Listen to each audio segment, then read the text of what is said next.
Halo, bergabung kembali di channel berfisika.com, channel yang akan membahas tuntas tentang segala hal di dalam fisika dasar.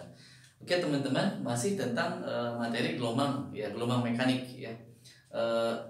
Kali ini kita akan mencoba membahas tentang bagaimana sih persamaan gelombang ya yang ada di dalam fisika ya. Apakah itu gelombang tali, gelombang mekanik, ataupun nanti persamaan ini konsisten ya.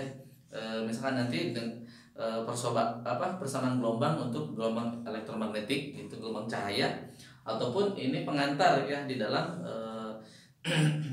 fisika lanjut ya, di mata kuliah gelombang ataupun di fisika modern nanti fisika kuantum ya, tentang pesanan Schrödinger dan lain-lain. Ini salah satu cikal ya, dasarnya, fundamentalnya, fondasinya. Oke. Mula-mula kita akan analisis ya tentang sebuah gelombang ya, gelombang tali, oke, yang menjalar gitu ya. Seperti itu. Nah, kemudian kita akan mencoba menganalisis ya titik ya. Nah, gitu aja lah ya. Oke. Ini misalkan panjangnya adalah L, teman-teman ya. Oke. Nah, ini dengan jarak dari sini ke sini itu delta X ya. Delta X seperti itu ya. Oke.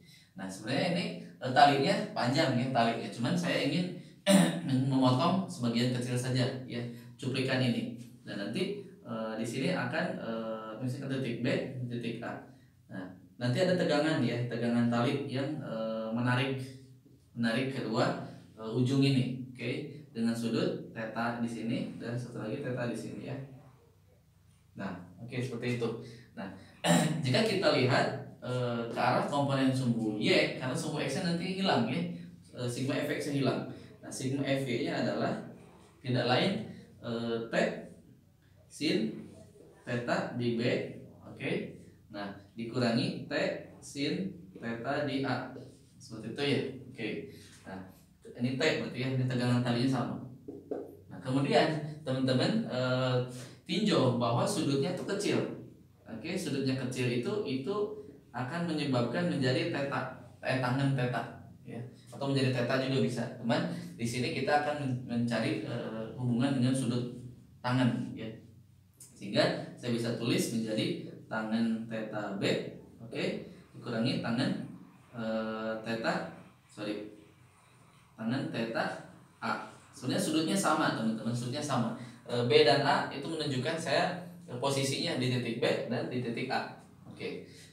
Kemudian berarti tangan itu apa? Depan per miring ya. Berarti T adalah delta Y per delta X, oke, di B ya, kurangi delta Y per delta X di A ya. Seperti itu ya teman-teman. Nah, karena perubahannya kecil ya. Jadi delta Y itu per delta X itu sangat kecil, sehingga akan saya dekati menjadi sebuah diferensial. Nah, sehingga sigma Fy-nya saya tulis menjadi T, oke, dalam kurung dy per dx di titik B, oke, dikurangi turun D lagi ya, dy per dx di titik A. Itu ya. Nah, seperti itu. Nah, kemudian si L ya, L-nya itu sangat kecil, sehingga kemiringannya itu karena ini saya gambarnya salah, oke, harusnya kemiringannya sangat sedikit gitu, sangat kecil, sehingga itu akan sebanding dengan jaraknya delta X ya. Jadi L-nya akan sebanding dengan delta X. Nah, kemudian karena si gelombang ini punya kerapatan ya, sebagian massa itu berarti seperti biasa mu sama dengan M per L, sehingga kalau sebagian massanya adalah mu kali dx atau delta x ya, dx aja dulu ya, delta x. Ini M itu sebagian kecil massa di sini ya. Oke, dm bolehlah dm dulu, delta M. Nah, berdasarkan hukum Newton kedua ya, sigma F sama dengan sigma Fy ya, M dikali AY. Oke. Nah, M-nya adalah sebagian kecil yang tadi. Nah, berarti saya bisa ganti jadi mu delta X. Nah, AY adalah turunan kedua ya teman-teman dari waktu ya, turunan kedua terhadap waktu dari sebuah fungsi y.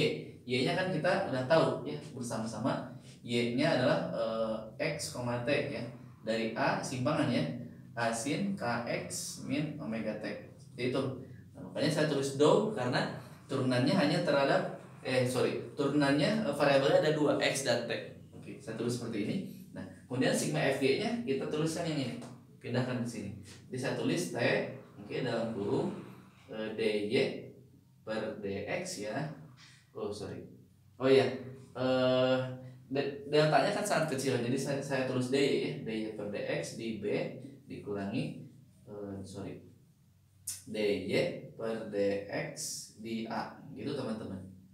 Nah gitu ya, sama dengan yang ini, mu delta x do kuadrat y do t kuadrat, seperti itu.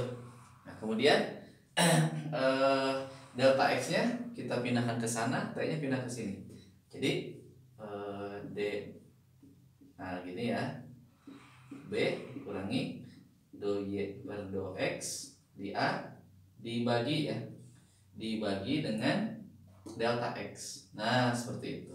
Ini jadi mu per mu per t ya, turunan kedua terhadap waktu.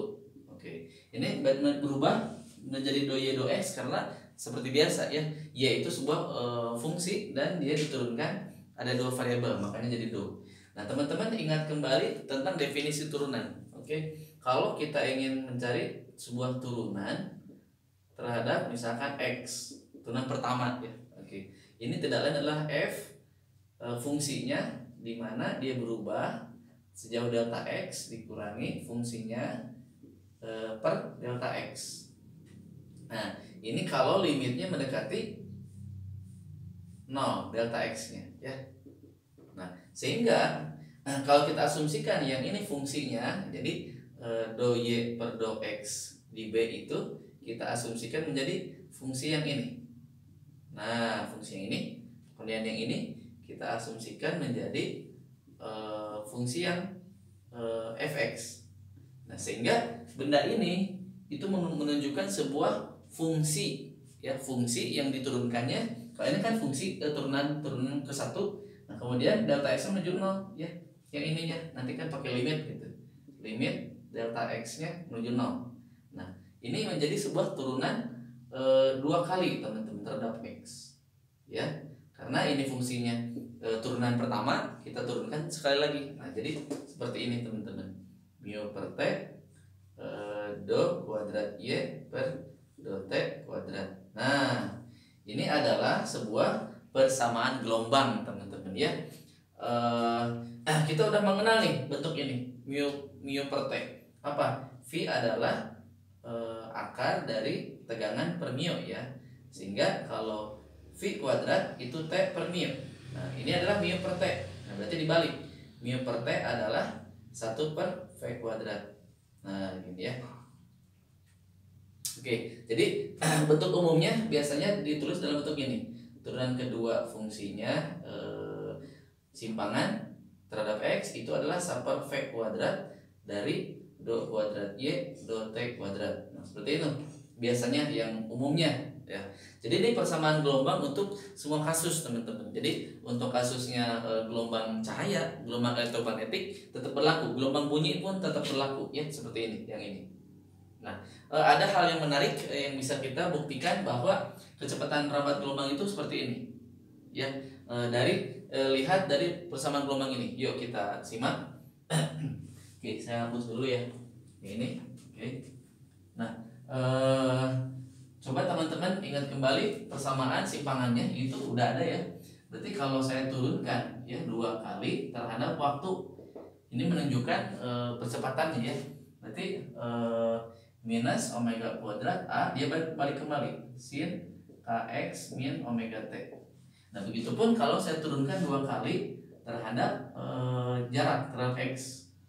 Nah ini tidak lain diturunkan 2 kali, jadi min k kuadrat A sin kx min omega t. Nah seperti itu teman-teman.